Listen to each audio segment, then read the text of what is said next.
Ladies and gentlemen, with pleasure, I introduce to you the 2015-2016 President of the American Osteopathic Association, John W. Becher, D.O. All yours, please.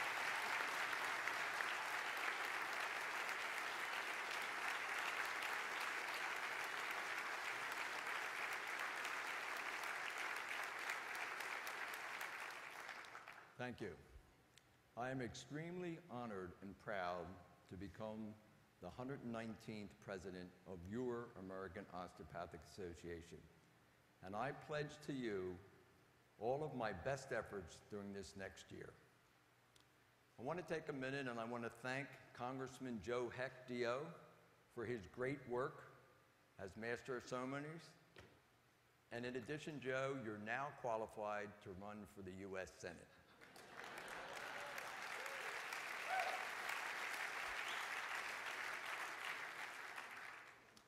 I want to thank Monsignor Crippen for that very nice invocation and for him sharing his day with us here. I want to also thank my very good friend, Dr. Neer Teitler, cardiologist from Florida, for that very personal tribute. Today for me is the culmination of a career-long journey that was supported by many people, some of whom are here today. I've been very fortunate to have the love and support of my family, who most of you have gotten the opportunity to meet. I want to especially acknowledge, however, my two grandsons, Will and Jack Prout.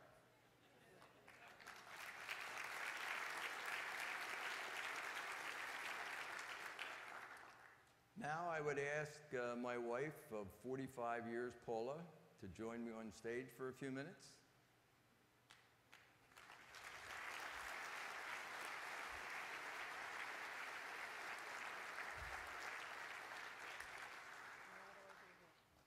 Just stand right here, okay?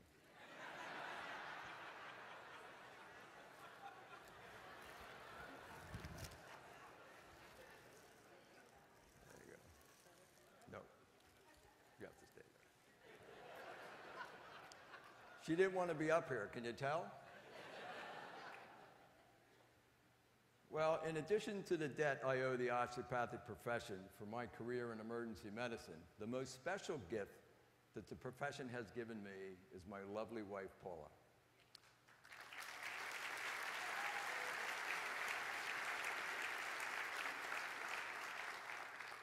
Some of you know that I met Paula when I was a student at the Philadelphia College of Osteopathic Medicine as she worked in Dean Paul Thomas's office. We met at a fraternity party, and during my last 2 years at the Philadelphia College of Osteopathic Medicine, I spent a lot of time in the dean's office. We were married the week after graduation, and she's been my partner since then. I can truly say that I would not be here today without Paula.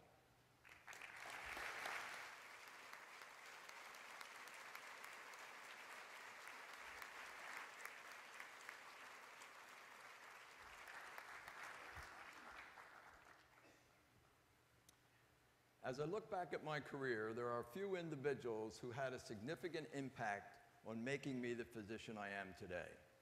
The first is Herman Eberhardt, my family's physician. I did not realize he was an osteopathic physician until I applied to medical school.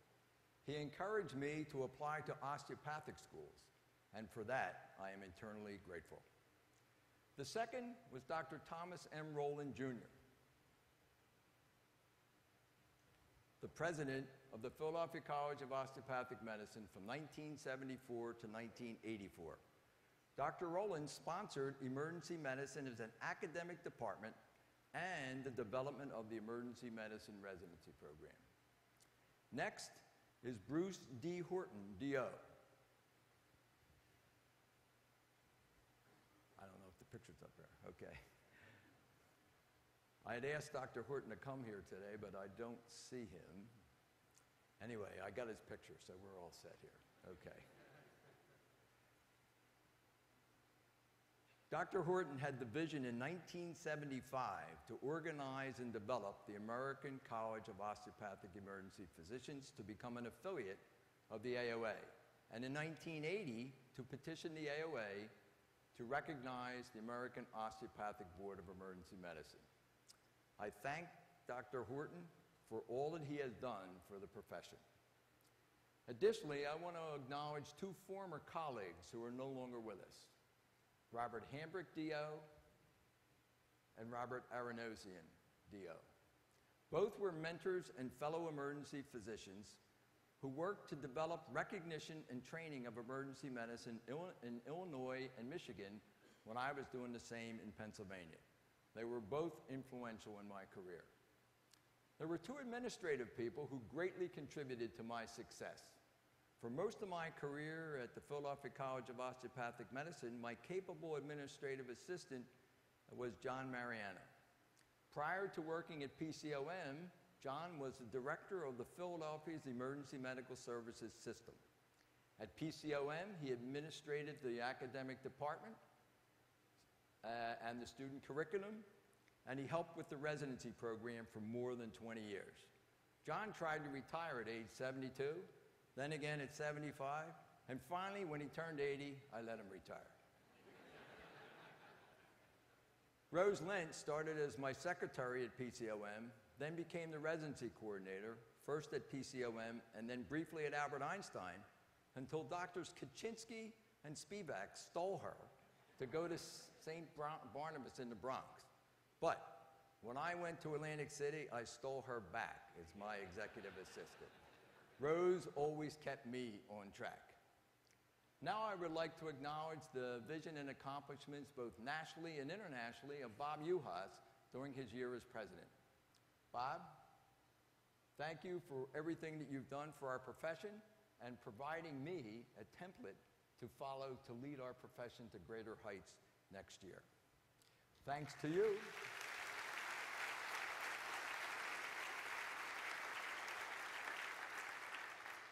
Thanks to you, we all know who we are, how we teach, what we do, and what difference it makes to the patients we are privileged to care for every day.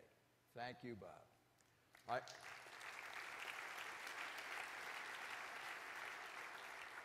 I really appreciate you cleaning your plate, and I always enjoyed carrying your bag. I would like to take just a moment to try, I can't see, somewhere in this room are a number of my former residents that surprisingly came here today to share this time with me. I asked Dr. Kaczynski, as my former chief resident, to round them up and put them somewhere. Are they anywhere? I can't see. Oh, there they are. Okay.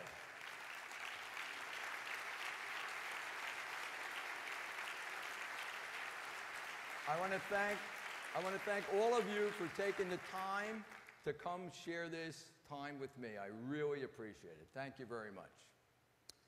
All of us in the profession owe a sincere debt of gratitude to those physicians in all disciplines who have contributed their time and talents to make the practice of osteopathic medicine what it is today. I now ask all of the AOA past presidents here today to stand and be recognized.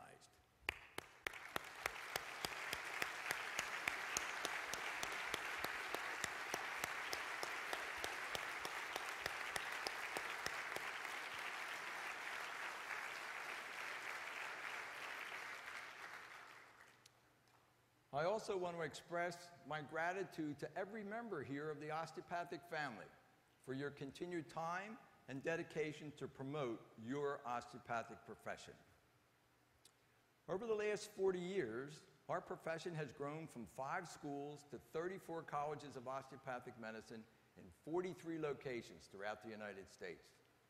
The demand for our approach to care has enabled us to gain practice rights now in 66 countries around the globe. With this tremendous growth is the opportunity for our profession to become leaders in the house of medicine. Now is the time for us to help our patients and the public understand our training, our philosophy, and our influence on healthcare. Market forces in the U.S. are aligning in ways that drive the value of osteopathic medicine, and this places the profession in the sweet spot to lead. The U.S. continues to face a significant shortage in primary care physicians at a time when primary care is exploding. The U.S. Department of Veterans Affairs has experienced a 50% increase in primary care visits in just the last 3 years, and they don't have the primary care physicians to meet that demand. VA Secretary Robert McDonald recently testified to a congressional committee about his belief that the osteopathic postdoctoral training programs are uniquely structured to produce the right kind of physicians to help meet our nation's critical health care needs.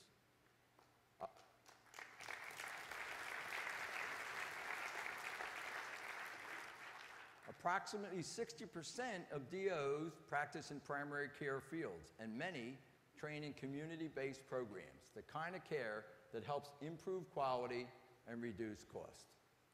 So it's not surprising that the VA turned to our profession to help solve this problem. Consumer attitudes are changing in our favor also.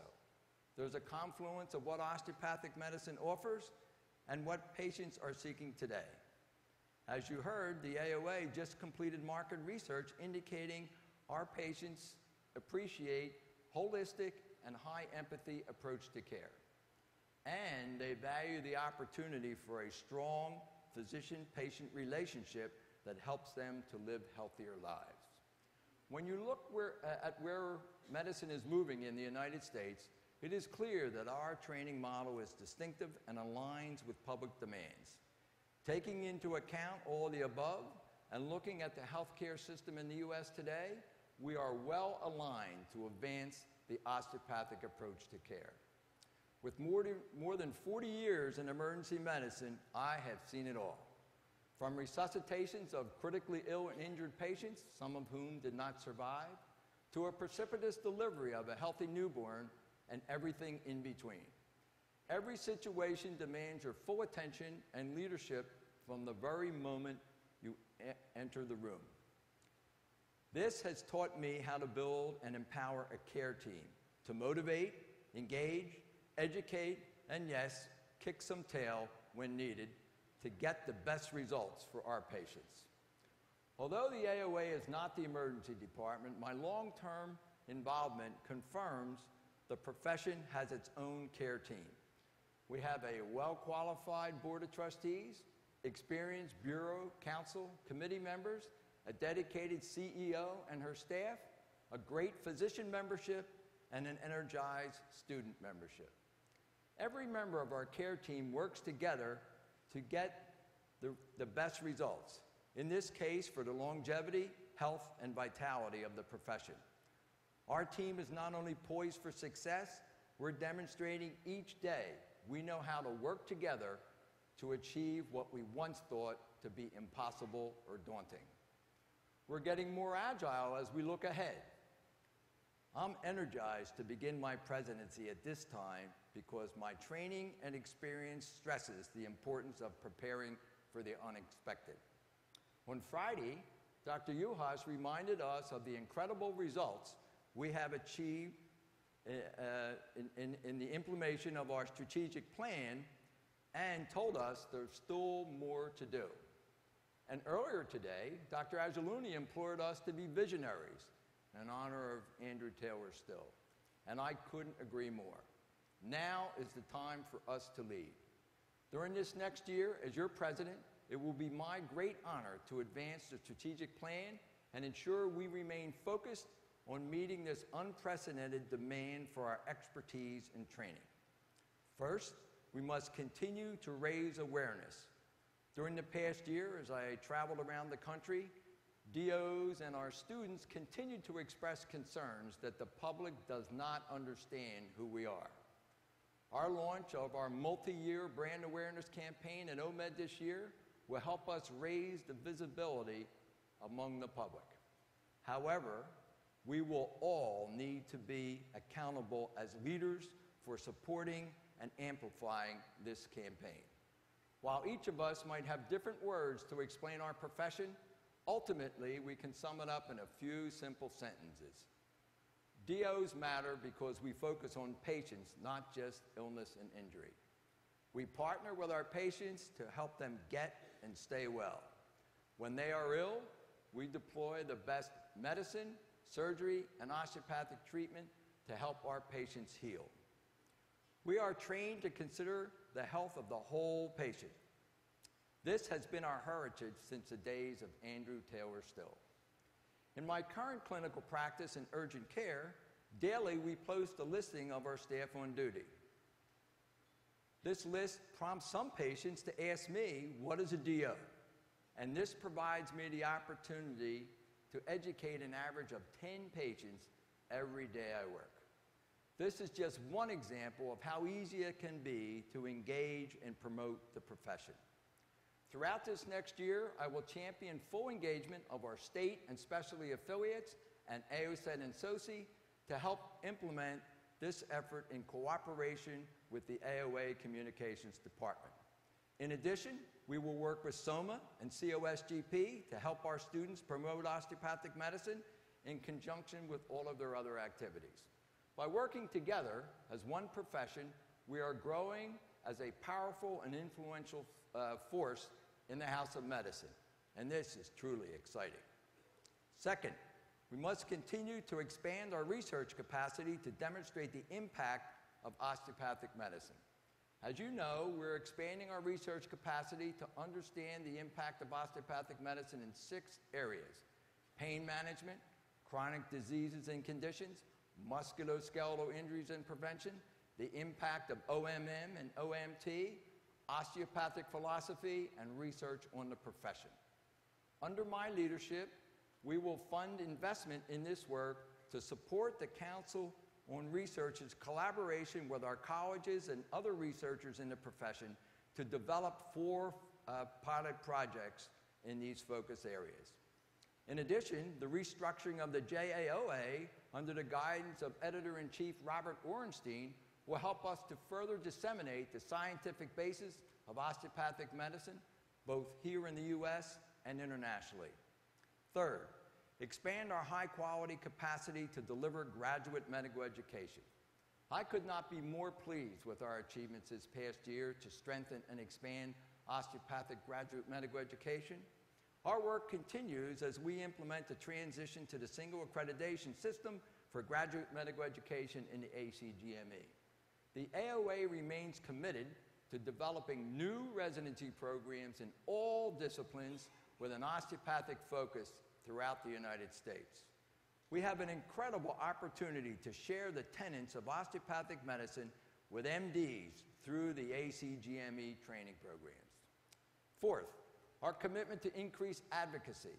Our work to increase advocacy for the profession through public policy will move us toward greater influence. On my watch, the AOA will continue to educate legislators in the federal and state levels about the positive impact of osteopathic medicine has on the health of our citizens.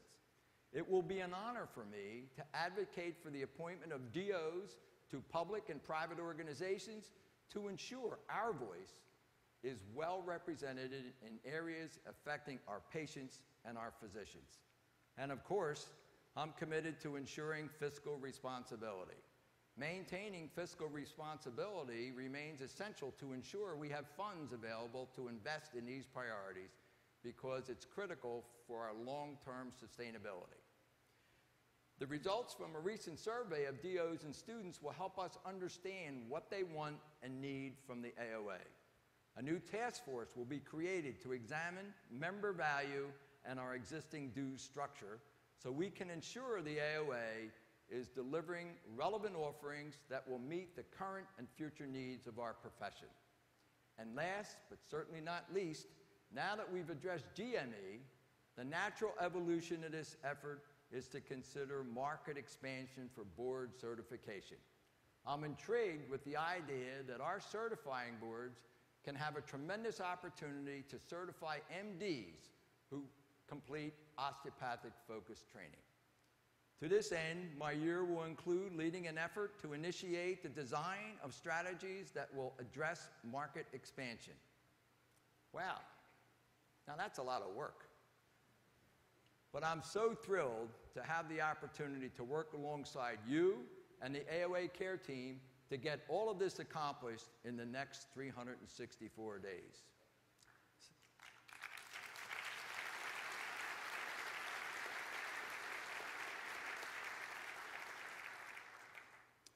So as your president, in paraphrasing President Kennedy, I say to you, the members of the osteopathic profession, ask not what the osteopathic profession can do for you, but rather, what can you do for the osteopathic profession?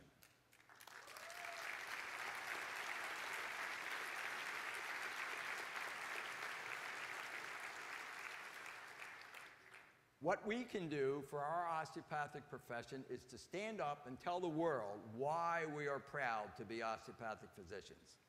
I'm proud to be a DO because every day I'm energized working with osteopathic physicians and students, listening to their accomplishments and their vision for the future of our profession. I also ask every one of you to get involved outside of our profession. Let your voice be heard. Learn about and get involved in public policy matters at federal and state levels. Serve on community and nonprofit boards where the public can see the training and expertise of osteopathic medicine in action. Lead and contribute to appropriate discussions with healthcare industry leaders. Whether you're talking with current patients, working with fellow healthcare provider workers, or volunteering in the community, I hope you will take a few moments to tell the story about what the letters behind your name stand for and why our training matters. If only 50,000 of the 110,000 current osteopathic physicians and students take 3 minutes once a week to engage someone who does not know about osteopathic medicine, at this time next year, we will have informed more than 2.5 million people about the work to raise awareness of osteopathic medicine. And just as you are sharing your pride with those outside the family, make time to share your pride with me so I can share it with the profession. Send me your tweets, Instagrams, emails, letters, voicemails, even snail mails about why you are proud, and I will make sure to share your voice throughout my travels and in our AOA communications. It is up to us to raise the awareness of the osteopathic philosophy and approach to care. Margaret Mead said, "Never doubt that a small group of thoughtful, committed citizens can change the world. Indeed, it is the only thing that ever has." So I ask you to join me in demonstrating our pride in the osteopathic profession by engaging outside the profession, and together we can change the world of medicine. Thank you.